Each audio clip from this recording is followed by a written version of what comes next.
Halo Sobat Tani, teknik dan prinsip pemupukan secara 6T pada tanaman cabai akan kita bahas bareng-bareng dalam video ini. Prinsip 6T meliputi informasi ketepatan jenis, sasaran, dosis, konsentrasi, waktu, dan cara dari suatu jenis pupuk. Upaya pemupukan pun tidak melulu dengan pupuk kimiawi saja, tetapi pupuk organik juga harus diaplikasikan untuk mengurangi ketergantungan pupuk kimia, memperbaiki sifat fisik dan biologi tanah, serta meningkatkan nilai C/N rasio. Kira-kira, jika kita bagi menjadi dua, yaitu rekomendasi kebutuhan pupuk organik dan kimiawi, pupuk apa saja ya yang boleh digunakan? Berapa takarannya? Kapan aplikasinya? Dan gimana ya caranya? Yuk, simak terus videonya, tonton sampai selesai, jangan dilewatkan ya!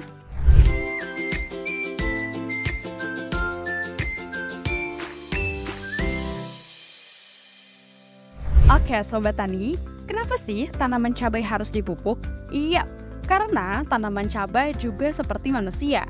Dia butuh makan, butuh asupan nutrisi, supaya bisa hidup dan berkembang. Lalu kenapa harus pupuk organik? Dan kenapa juga harus pupuk kimia?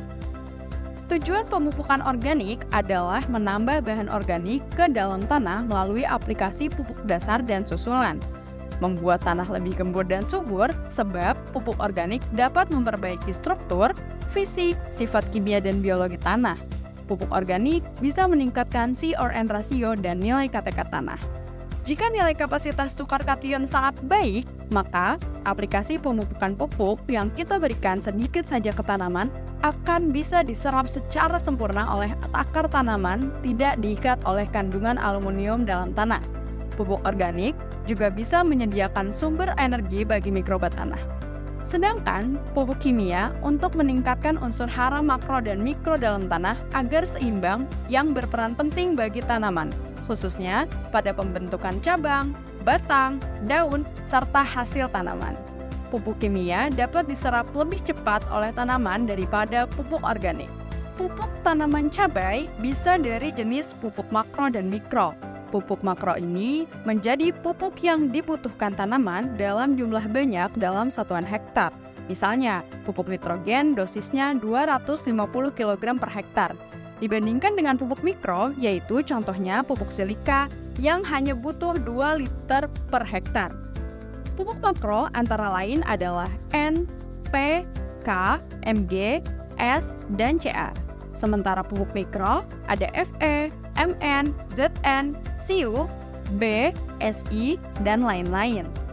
Untuk menghasilkan pupuk organik yang berkualitas tinggi, kita perlu fermentasi bahan terlebih dulu. Pupuk organik kita aplikasikan pada awal pengolahan lahan. Sumber pupuk organik ini bisa dari sisa hasil panen tanaman, dedaunan, serasa, kohe ayam, kohe kambing, kohe sapi, kohe kelinci, urin kelinci, dan lain-lain. Data terbaru menunjukkan bahwa pupuk kohe kambing yang sudah terfermentasi dengan baik selama 3 bulan mampu menghasilkan unsur hara NPK sebanyak 2-4%. Lalu, berapa yang harus kita berikan ke tanaman? Nah, dosis ini kita hitung dari kebutuhan total per hektar tanaman cabai dan persentase kandungan pupuk NPK dalam kompos kohe kambing. Secara umum, kebutuhan unsur hara pupuk bagi tanaman cabai yang paling banyak adalah pupuk NPK. Unsur hara nitrogen dibutuhkan tanaman cabai sebanyak 112 hingga 201 kg. Sedangkan kebutuhan unsur hara fosfat dan kalium adalah 224 kg saat kadar di dalam tanah rendah, 168 kg saat kadar di dalam tanah sedang, dan 112 kg saat kadar di dalam tanah tinggi.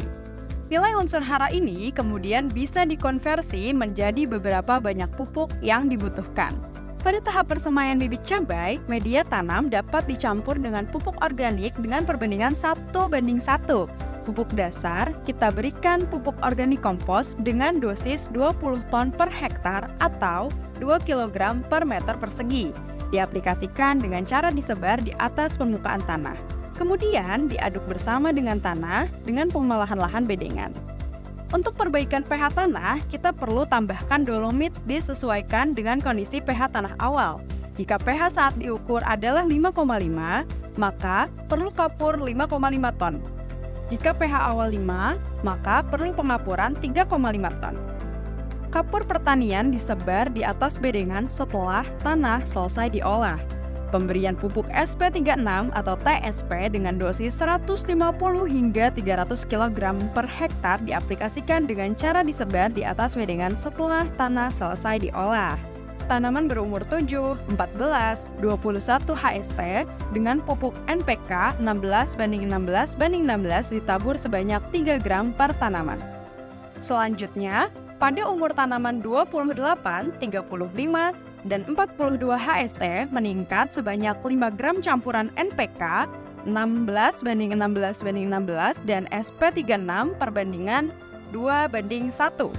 Sedangkan untuk umur tanaman 49 dan 56 HST meningkat menjadi 10 gram per tanaman campuran NPK 16:16:16 tambah SP36 ditambah KCl dengan perbandingan 1:1:1.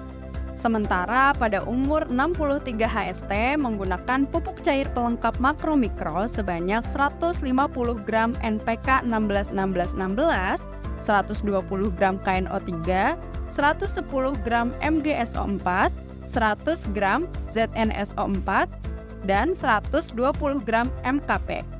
Kelima jenis pupuk dilarutkan dalam 1,5 liter air sebagai larutan stok. Lalu, campurkan 200 ml larutan stok PPC ke dalam 16 liter air atau 1 tangki semprot. Kemudian, PPC diaplikasikan dengan cara disemprotkan ke bagian daun tanaman. Cara ini disebut juga spray or foliar application.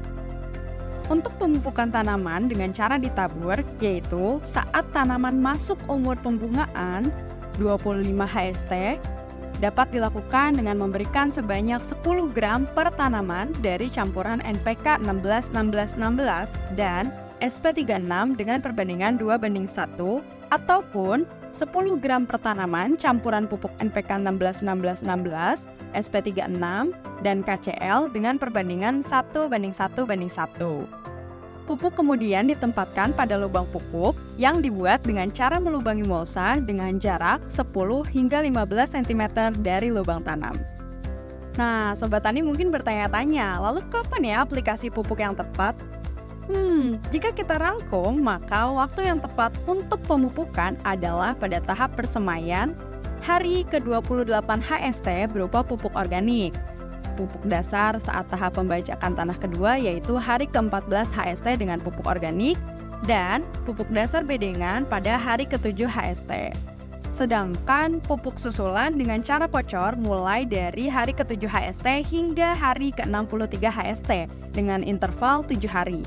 Semprot pada 63 HST, tugal mulai awal fase generatif yaitu pembungaan fase pembungaan pada 25 HST dan fase pembesaran buah pada 50 HST. Nah, itu tadi Sobat Tani, cara pemupukan yang tepat dengan prinsip 6T, tepat jenis, sasaran, dosis, konsentrasi, waktu, dan cara.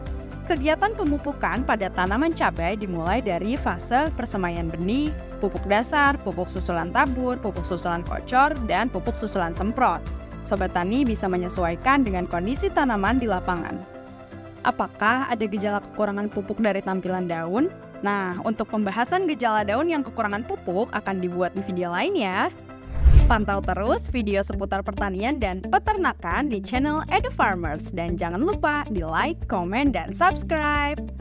Kalau Sobat Tani mau belajar lebih lanjut, bisa kunjungi website kami di link di bawah ya. Sampai ketemu di video selanjutnya. Bye-bye!